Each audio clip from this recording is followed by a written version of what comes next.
Eh, halo semua. Apa kabar adik-adik semua? Sudah lama kita nggak ketemu. Kita ketemu lagi di awal minggu pertama di bulan Juni. Keren nggak? Ketemu pakai topi. Keren ya? Tapi kayaknya gimana sih? Ya, mendingan dibuka aja lah. Jadi kelihatan lebih cerah, lebih segar. Oke adik-adik semua. Berjumpa kembali dengan Kak Tommy di hari pertama bulan Juni, di hari Minggu, di sekolah Minggu. Kita akan kembali tetap bersama dengan teman-teman dimanapun berada dalam ibadah online sekolah Minggu. Kita akan menikmati berkat Tuhan. Kita tetap akan berdoa, mengucap syukur atas segala apa yang sudah kita terima sepanjang hari-hari yang sudah kita lewati.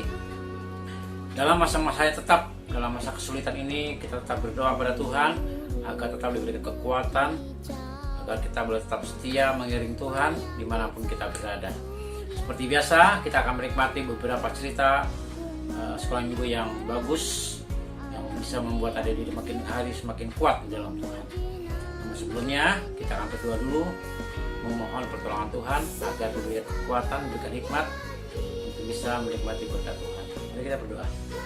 Terima kasih Tuhan di kesempatan yang indah di hari Minggu pertama di bulan Juni, kami boleh masih bisa berkumpul, bertemu dengan teman-teman dalam ibadah online.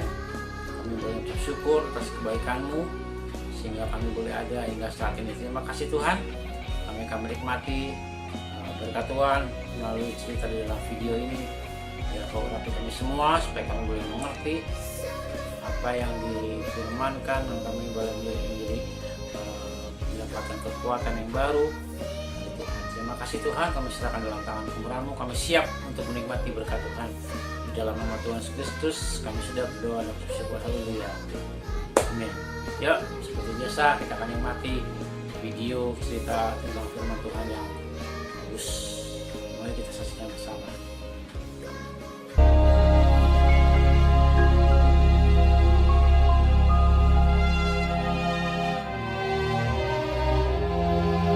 Kira-kira pada waktu itu Raja Herodes mulai bertindak dengan keras terhadap beberapa orang dari jemaat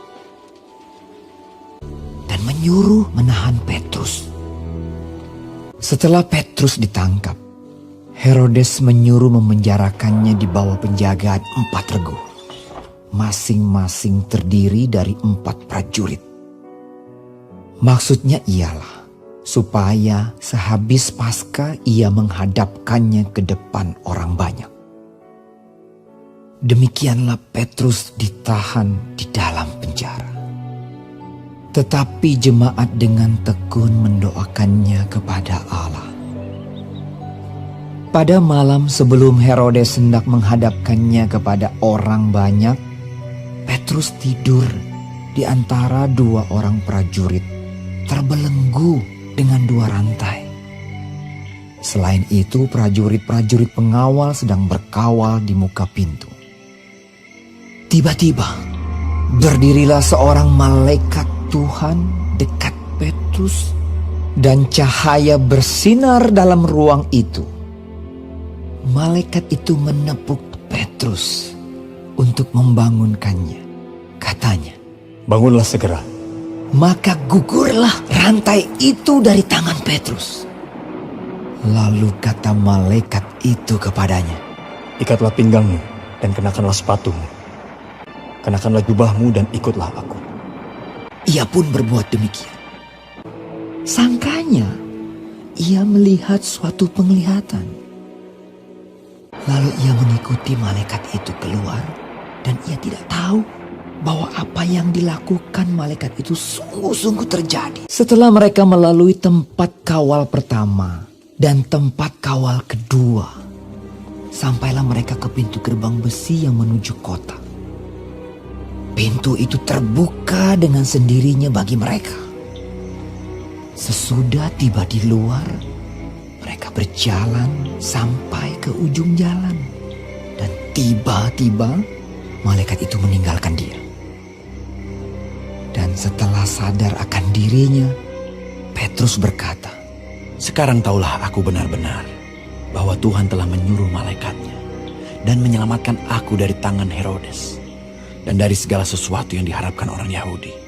Dan setelah berpikir sebentar, pergilah ia ke rumah Maria, ibu Yohanes yang disebut juga Markus.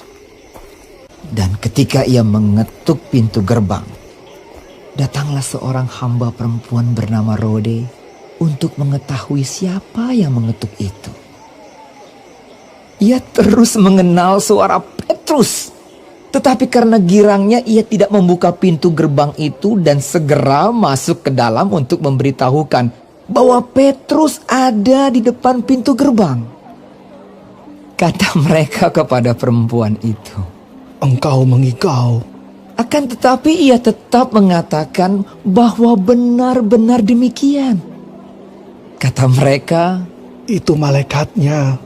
tetapi Petrus terus-menerus mengetuk, dan ketika mereka membuka pintu dan melihat dia, mereka tercengang-cengang. Tetapi Petrus memberi isyarat dengan tangannya supaya mereka diam. Lalu ia menceritakan bagaimana Tuhan menuntunnya keluar dari penjara. Di situ banyak orang berkumpul dan berdoa. Katanya, Beritahukanlah hal ini kepada Yakobus dan saudara-saudara kita. lalu ia keluar dan pergi ke tempat lain. Kemudian ia berangkat dari Yudea ke Kaisarea dan tinggal di situ. Pada keesokan harinya gemparlah prajurit-prajurit itu. Mereka bertanya-tanya apakah yang telah terjadi dengan Petrus. Herodes menyuruh mencari Petrus, tetapi ia tidak ditemukan. Hai adik-adik, gimana?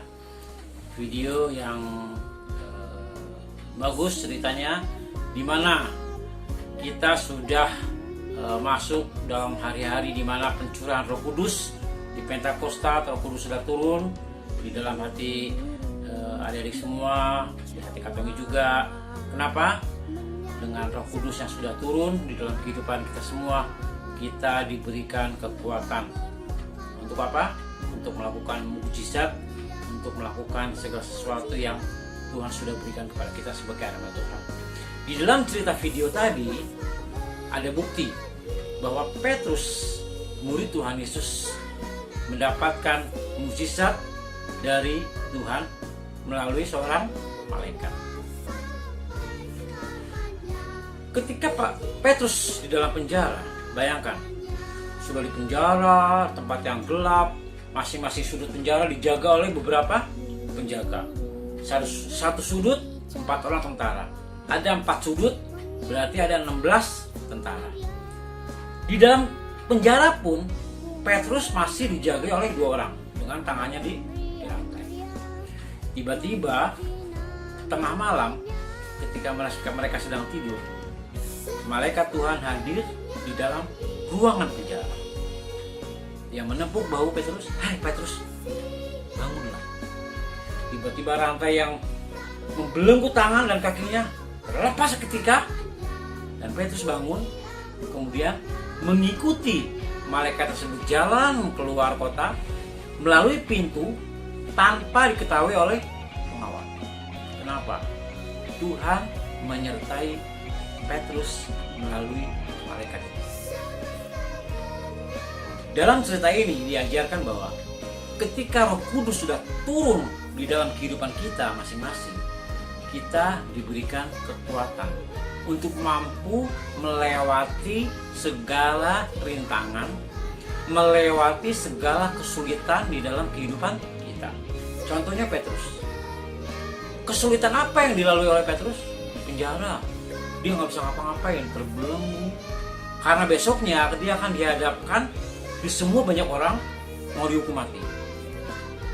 Tapi ketika Petrus mendapatkan kekuatan, mendapat mujizat dari Tuhan, dia lepas dari semua belenggu, dia bisa bebas dari penjara. Bahkan si pengawal itu kaget, loh Petrus kemana? Kok tiba-tiba menghilang? Tapi kuasa Tuhan membuat malaikat itu menjadikan para pengawal tidak mengetahui kalau Petrus sudah kabur. Itu dengan turunnya Roh Kudus, Tuhan memberikan kekuatan kepada kita untuk mampu apa tadi? Melewati segala rintangan, melewati segala kesulitan. Adik-adik pasti di rumah punya kesulitan, punya sesuatu yang kadang membuat adik itu kesal, suka pengennya marah, nggak mampu untuk melepaskan diri dari hal-hal yang menyulitkan. Tapi dengan adanya Roh Kudus yang sudah turun dalam hidup kita, dalam hati kita, kita mampu lewati itu semua. Ya, kita memiliki kekuatan yang baru untuk mampu mengalahkan segala yang ada dalam diri kita. Rasa malas umpamanya, rasa ogah-ogahan, sering melakukan hal-hal yang tidak baik, tapi dengan kekuatan yang baru yang datang dari Tuhan, kita diluputkan semua, kita mampu untuk melewati semua, dan kita bisa menghadapi sesuatu yang baru dengan kekuatan yang datang dari itu. Makna dari Roh Kudus yang sudah turun Pentakosta di minggu yang lalu 31 Mei. Oke, belajar seperti Petrus. Melalui malaikat, Petrus mendapatkan kekuatan untuk mampu melewati penjara, melewati kesulitan. Adik-adik juga bisa seperti Petrus. Ya, ingat, Tuhan yang sudah mengirimkan Roh Kudusnya kepada kita memberikan kita kekuatan yang baru. Amin. Biarlah video cerita firman Tuhan bahwa Petrus dilepaskan dari penjara memberikan kita kekuatan yang baru yang sama seperti Petrus untuk mampu mengalami, melewati segala permasalahan dalam kehidupan adik-adik semua. Oke?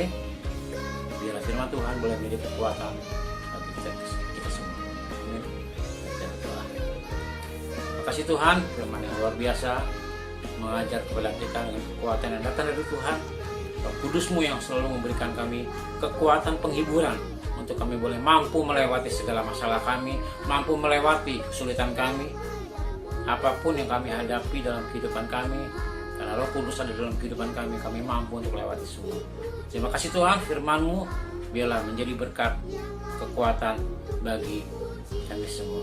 Terima kasih atas firman-Mu, kami mengucap syukur di dalam nama Tuhan Yesus Kristus. Kami sudah berdoa dan mengucap syukur. Saya katakan sama-sama, amin. Terima kasih, Tuhan Yesus memberkati. Bye-bye, sampai ketemu.